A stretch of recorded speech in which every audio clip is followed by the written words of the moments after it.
Happy 6th birthday, Central Alabama Theater. When I was 6, I was probably running around New York City trying desperately to find Italian ices before the date of some date in June when they would be finally available in Little Italy in New York. That might make no sense, but that's what I did when I was 6 years old. Hey, let's get back over to Birmingham with Mr. Carl Peoples. He has another friend and supporter of Central Alabama Theater, a Broadway veteran and the star of Hadestown, Mr. Reeve Carney. Reeve, man, first of all, thanks so much for being a part of Central Alabama Theater's 6th birthday. We really can't thank you enough, man. Oh, yeah, no problem, Carl. Thanks for inviting me. I appreciate you guys reaching out, and I wish we could be there in person. Yeah, we do too. So maybe we'll have to make that happen down the road. That would be great. Dude, I feel like you're living the charmed life. I mean, first of all, your gift in your voice is transcendent. You're a great songwriter. You're one of Broadway's favorite leading men. You're starring in a Tony Award-winning musical with one of Broadway's most talented and stunning co-stars. I guess I feel like I should say, what's the secret of life, dude? We all want to know it. Now more than ever, I think it's important to think this way because we are all stuck sort of away from one another. But in general, not that I have any secrets, but I think, gratitude is very important. And I'm sure that you think of things in the same way. And I'm sure most of the people watching are aware of that sort of way of thinking. I think that, you've got to be grateful for sometimes you have to be grateful for incredibly small things because that's all you have. And then other times you as long as you train yourself to be grateful for the small things, I think being grateful for the bigger things obviously comes much easier. So that's right. I think that helps, yeah. Well, and you said gratitude. I think gratitude is an action. Yeah. So, you have to be thankful as an action every day for, like you said, the little things or the big things, whatever that is. Yeah. Well, speaking of some big things, of course, you played Dorian Gray in the Showtime series Penny Dreadful, where you were brilliant, and it was a huge hit. Thank you. Your first big splash on Broadway was Peter Parker in the epic Broadway hit Spider-Man, Turn Off the Dark. Yeah, which is performed, sorry, like 800 shows, is that right? Yeah, I performed, did probably about 840 performances, but in Hadestown, I actually never missed a performance, which was really exciting for me. So I did awesome. all eight of that, and I'm excited to get back to that, which hence I haven't mentioned my mustache, and you haven't mentioned it yet on here, but I have never, because of that sort of thing, doing 8 shows a week, I've never had the chance to grow any sort of facial hair for more than 2 days. Right. So I don't necessarily love this, but it's been kind of fun to do it since I'm not really seeing many people these days. So I hope the audience will forgive this mustache. It looks good. Oh, forgive it. It looks great. You and I were talking about it before we came on the air, and it was like, hey man, that looks good. So yeah, it's funny. So let's go back to Spider-Man for a minute. Looking back on Spider-Man, what was that experience like? It was incredible. I mean, for me, it was my first really serious professional theater experience. I mean, I'd done not a lot, but I'd done some children's theater as a kid and things like that, and then mainly just had focused on film and TV and obviously music on stage. But I think the only thing that made me sort of comfortable with it from the get-go was the amount of hours I'd spent on stage as a musician performing in front of audiences. So for me, that was helpful. But other than that, obviously everything was a brand new world for me. Yeah. So I think because it was a brand new world for me, it made it easy for me to kind of roll with the punches. No pun intended with the Spider-Man reference, but really, it was a uniquely challenging show in terms of getting it off the ground. Yeah. And I think that I didn't know anything other than that going into the world of Broadway in that way. So it's a good training ground for anybody entering the world of... everything else is a breeze after that, right? I don't know about everything, but certainly it makes a lot of things a lot easier to handle, I think, maybe. So, but yeah, I don't have to fly around in Hadestown, which is nice. I mean, I enjoyed that a lot, but it's definitely a little bit harder to focus on your acting when you're kind of thinking about... Worried if you're going to run into a wall. Yeah. Yeah, that's good. Well, in Hadestown, let's jump to that. You kind of touched on it a little bit. Oh, yeah. You play Orpheus, who is the ultimate optimist, I guess, right? Yeah. I mean, I definitely relate to Orpheus in that way. I think, I'm hoping that we get to go back to perform for people sooner rather than later. Obviously the date keeps getting extended because of all of this. Right. But I think that's one great. of the cool things about Orpheus is that he thinks he can change the world if he can only write the perfect song, right? Yeah. Or a beautiful enough song, I guess is a better way of putting it. And you sort of already answered this, but how much of you do we see as a songwriter in that character? I don't, I think for me, the idea of Orpheus writing a song to change the world, to me, it could be taken literally, and in some ways that is possible. I mean, you look at songwriters like John Lennon and A.S. Mitchell, people that, if you can, be in that sort of category, I think it's pretty amazing, because people, you do have the ability to do that with music and art, but I think also it's obviously a metaphor, and for me, I sort of think of it more along those lines. Sure.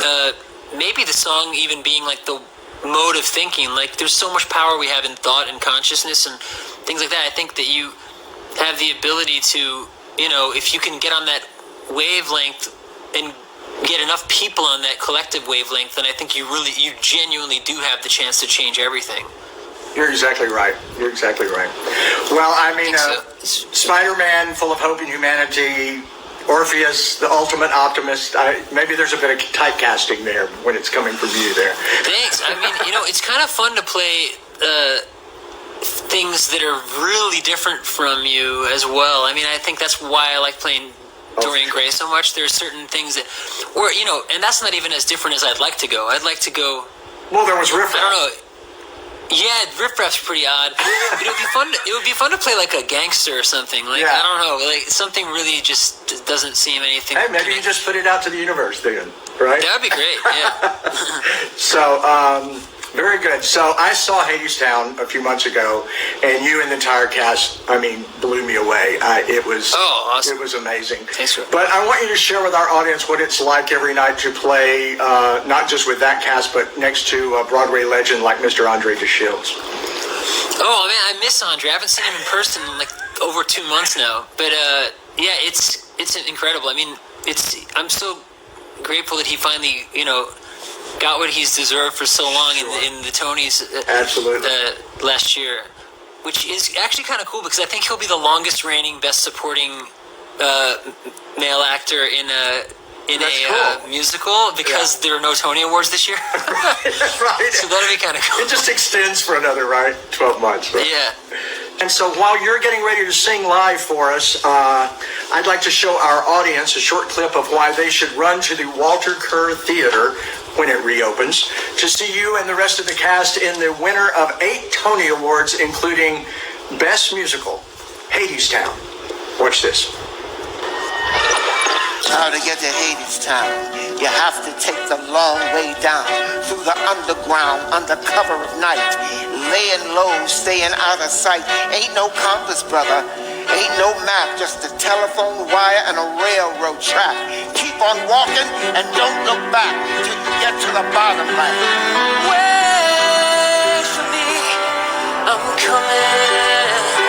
Wait, I'm coming with you. Wait for me, I'm coming. So come and wait for me.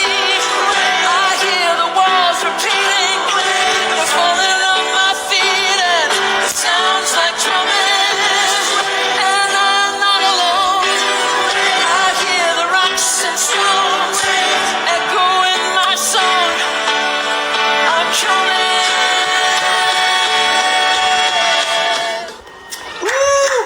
Wow.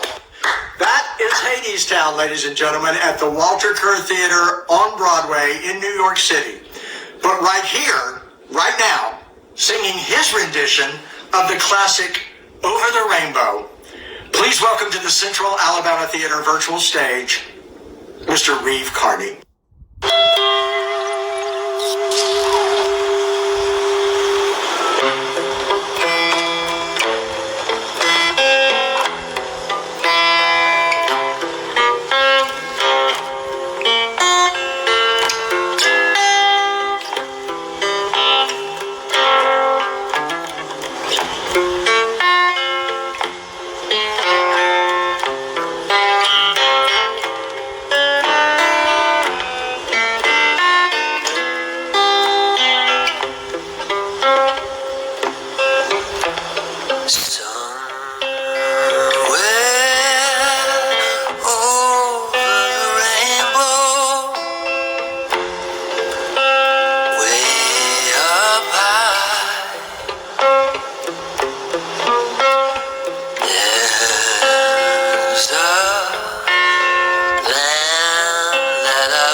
Somewhere over the rainbow, skies are blue, and the dreams that you dare to dream really do come true. Someday I'll wish upon a star and wake up where the clouds are far behind me. Oh, where troubles melt like lemon drops away above the chimney tops. That's where you'll find me. Somewhere over the rainbow, bluebirds fly. They fly over the rainbow. Why then, oh, why can't I? Happy little bluebirds fly beyond the rainbow. Why? Oh, why can't I?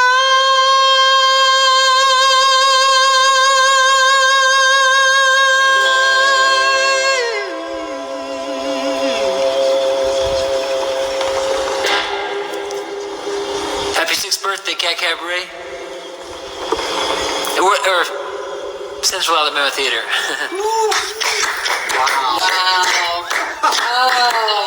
Amazing. Be still, my heart. I have a new crush. Mr. Reeve Carney. Wow. He is amazing, isn't he?